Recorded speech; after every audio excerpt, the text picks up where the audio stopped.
1,00,000 మంది శివభక్తులతో కలిసి మహారుద్రాక్ష పూజలో పాల్గొనండి. వెంటనే కాల్ చేసి మీ పేరును నమోదు చేసుకోండి.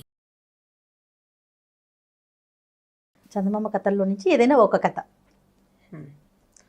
చందమామ కథ అంటే, ఒక ఊళ్ళో ఒక బ్రాహ్మణ ఆయన, అంటే ఒక ఆయన చదువుకున్నాడు బాగా, బ్రాహ్మడు అని ఖచ్చితంగా చెప్పడానికి వీళ్ళేది, విద్వాంసుడు అని, చాలా తెలివైనవాడు. ఆయన ఏదో బిజినెస్ పెట్టాలనుకున్నాడు, వ్యాపారం పెట్టుకోదలుచుకుంటారు కదా. వ్యాపారం పెట్టాడు, ఒక కొట్టు అద్దెకి తీసుకున్నాడు. ఆయన అక్కడ కూర్చునేవాడు. బోర్డు ఒకటి రాయించాడు.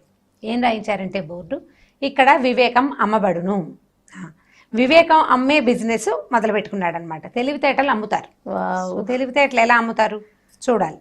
అయితే ఆ ఊళ్ళో ఒక సంపన్న వ్యాపారి ఒక ఆయన ఉన్నాడు. ఆయనకి ఒక కొడుకు ఉండేవాడు. వాడు కొంచెం 17-18 ఏళ్ళ వాడు. వాడికి సరదా వాడికి. వాడు ఏం చేశాడంటే ఈ బోర్డు చూసి ఏమిటో ఈ వివేకం కనుక్కోవాలని వెళ్ళాడు షాప్లోకి. వెళ్తే అడిగాడు, ఎంత, ఏమిటి, ఎలా అమ్ముతారు, మీరు ఏం చేస్తారు అని. వీడు ఏమన్నాడంటే, ఆ విద్వాంసుడు చెప్పాడు, రూపాయికి ఒకటి అమ్ముతాను వివేకం. 5 రూపాయల వివేకాలు ఉన్నాయి, 10 రూపాయలవి, 1000 రూపాయలవి, 100 రూపాయలవి, 50 రూపాయలు, ఇట్లా రకరకాల రేట్లలో ఉన్నాయి. నీకు ఏ రేటుది కావాలో చెప్పమన్నాడు. వీడేమనుకున్నాడు, ఎంతో రేటుది ఎందుకు, అసలు ఇది ఎలా పనిచేస్తుందో చూడాలి కదా అని, 1 రూపాయి వివేకం కావాలండి నాకు అన్నాడు. సరే, ఆ రూపాయి తీసుకుని ఈయన కాగితం ఇచ్చాడు. వాడికి కాగితంలో ఏముందంటే, 2 బలవంతుల మధ్య దూరద్దు అని రాసింది. ఆ కాగితం పుచ్చుకుని ఇంటికి వెళ్ళాడు. ఇంటికి వెళ్ళేసరికి అప్పట్లో రూపాయి అంటే పెద్ద అమౌంట్ కదా. వాళ్ళ నాన్న అన్నాడు, నీ మొహల్లా ఉంది, వాడు దొంగ మొహం, వాడు ఈ వివేకం అమ్మటం ఏమిటి, వాడు దిక్కుమాలిన వ్యాపారమును, పైగా రూపాయి వేస్ట్, రూపాయి పట్టుకురా, వెనక్కి వెళ్ళి తీసుకెళ్ళి ఇచ్చేసి, వాడు వివేకం అనుకొద్దన్నాడు. సరే, తీసుకెళ్ళి మా నాన్న వద్దంటున్నాడండి, మీరు తీసేసుకోండి అన్నాడు. అనేసరికి ఆయన అన్నాడు, సరే, కానీ నేను ఈ వివేకాన్ని నువ్వు చదివేసావు, దాన్ని వాడకూడదు, నేను వాడను అని ప్రామిస్ చేస్తే నువ్వు రూపాయి నీకు ఇచ్చేస్తాను అన్నాడు. సరే, కుర్రాడు ఏం చేశాడు, చీటీ చేసి, మీ వివేకాన్ని నేను వాడుకోనండి, అవసరమైతే మళ్ళీ వస్తానని చెప్పేసి తను రూపాయి తాను తెచ్చుకున్నాడు. అయిందా. ఈ కుర్రాడు వాడు దాని వాడు రోడ్ల మడిపడి తిరుగుతుండేవాడు. వాడికి ఆటకైతాను సరదాగా తిరిగేవాడు. ఆ ఊళ్ళో ఒక నగల వ్యాపారికి ఎక్కడి నుంచో ఒక పెద్ద రత్నాల హారం వచ్చిందట. ఒకటే హారం వస్తే ఆ హారాన్ని రోడ్డు మీద పెద్ద షోకేసులో పెట్టి అమ్ముతున్నాడు. అతను పెట్టాడు అమ్మకానికి. పెట్టేసరికల్లా ఆ ఊరి రాజుగారికి 2 రాణులు ఉన్నారు, 2 భార్యలు. ఆ 2 రాణులు ఆ వస్తువు చూశారు, ఎంతో బాగుందని తమకే కావాలనుకున్నారు. వాళ్ళు ఏం చేశారు, చెరుకో దాసిని 1,00,000 రూపాయలు, 1,00,000 వరహాలు డబ్బిచ్చి వస్తువు కొనుక్కురమ్మని పంపించారు. ఇద్దరు పంపించారు.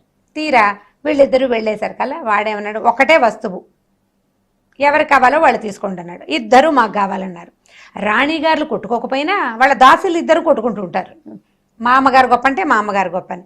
అక్కడి నుంచి నేను ముందు వచ్చాను, మేము నిన్న ముందు మా రాణిగారే ముందు చూసారని ఒకటి, నువ్వు చూసినా సరే మేమే తీసుకుంటామని ముందు మేమే చెప్పాము, ఇవాళ నీకంటే 5 నిమిషాల ముందు నేనే వచ్చానని రెండోది. వీళ్ళిద్దరూ చెడామడా కొట్లాడుకున్నారు. ఈ వ్యాపారస్తుడికి విసుగుబుట్టి నగల వ్యాపారికి, మీ 2 కొట్లాట తేలేక అప్పుడు రండి అని వాళ్ళిద్దరిని తోలేశాడు. వాకిట్లో మరి కొట్టు బయటంతా ఈ గలాభాగా ఉంటే జనాలు ఎవరిది వస్తారు, కొట్టులోకి పంపించేశాడు. ఈ దాసీలు 2 పోయి రాణిగారికి చెప్పారు. రాణిగారులిద్దరు ఈ తగాదాన్ని రాజుగారి దగ్గరికి తీసుకెళ్లారు.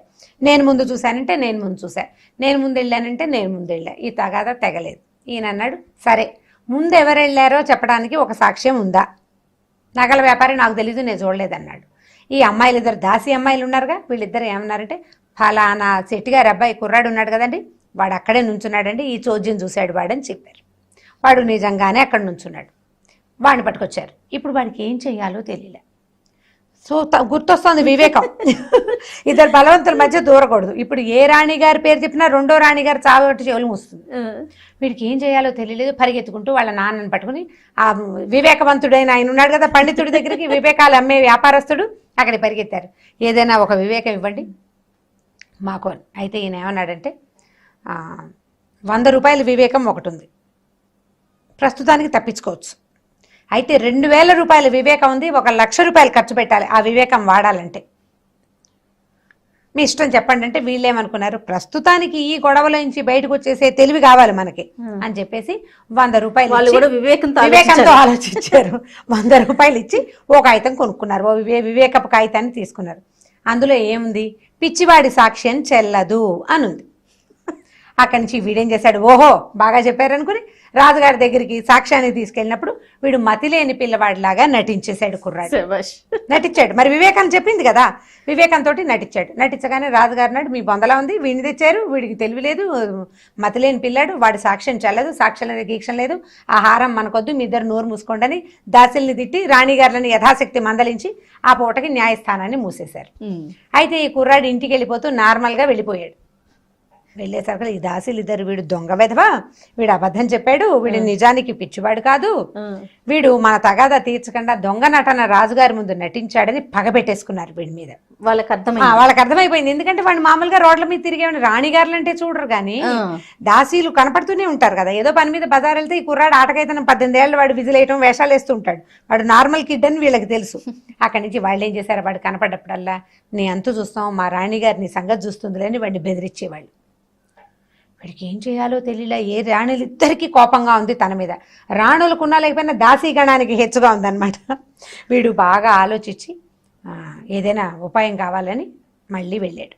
వెళ్తే ఈయన ఏమన్నాడంటే, నేను ముందే చెప్పా కదా 2000 రూపాయల వివేకం ఉంది, కొనుక్కోండి, కానీ 1,00,000 ఖర్చు అవుతుంది దానికి, మీరు ఆ వివేకాన్ని ఇంప్లిమెంట్ చేయాలంటే 1 lakh అవుతుంది అన్నాడు. వీళ్ళు వద్దనుకుని మానేసుకున్నారు. వద్దనుకుని మానేస్తే ఒకరోజు రాణివాస నుంచి ఒక ఆయుధం వచ్చింది, నీ అంతు చూస్తాం, మాతో పెట్టుకోవద్దు, ఇలాంటి వాక్యాలు రావడం మొదలెట్టినాయి. 2 రోజులు 3 రోజులు వీడికి భయం పట్టుకుందనమాట. 2-3 రోజుల నుంచి కాగితాలు వస్తున్నాయి. ఈ దాసీలే వీడిని బెదిరించి వాడితో నిజం చెప్పించడానికి చేశారు. రాణిగారి హస్తం కొద్దిగా ఉంది, ఎక్కువ లేదు. వీడికి ఆగలేకపోయాడు. నాన్న ఏదైనా సరే ఇందులోంచి తప్పించుకోవాలి, మొట్టమొదట గనక ఆ వివేకాన్ని నేను వాడుకుంటుంటే వాళ్ళిద్దరూ పోట్లాడుకుంటున్నప్పుడు నేను అక్కడ నుంచోకుండా ఉండేవాడిని. మొదటి వివేకం వాడుకుంటే ఇద్దరు బలవంతుల మధ్య దూరద్దు అన్నప్పుడు వాళ్ళిద్దరు పోటాడుకుంటే నాకెందుకు వచ్చిందని నేను వచ్చేసేవాడిని. కానీ మనం ఏం చేసాము, రూపాయి వెనక్కి తీసుకుంటూ ఈ ఇంప్లిమెంట్ చెయ్యము, ఈ వివేకాన్ని వాడుకోనని చెప్పాను. కాబట్టి నా బుద్ధి ప్రకారం నేను అక్కడ నుంచున్నాను, దానివల్ల ఈ బాధ అంతా వచ్చింది.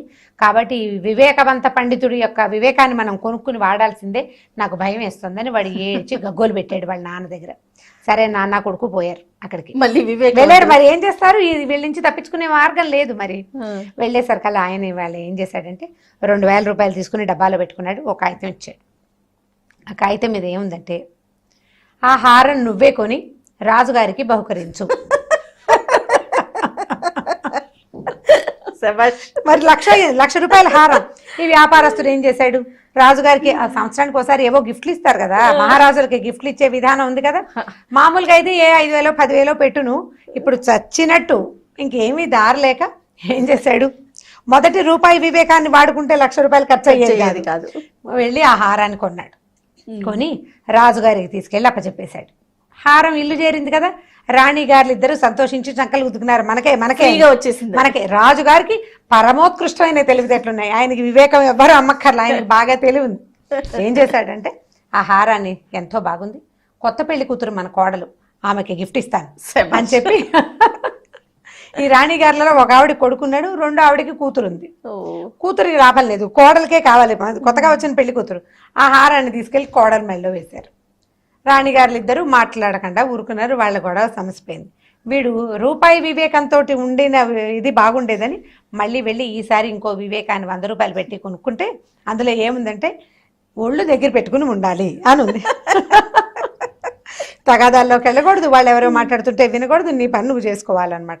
ఈ కొత్త వివేకాన్ని కొనుక్కుని వాడు బుద్ధి తెచ్చుకుని తెలివిగా ఉన్నాడు అప్పటి నుంచి. చాలా బాగుంది కథ. కంచికి మనం ఇంటికి. కానీ ఇలాంటి వివేకాలు అమ్మేవారు ఇప్పుడు కూడా ఉంటే బాగుంటుంది.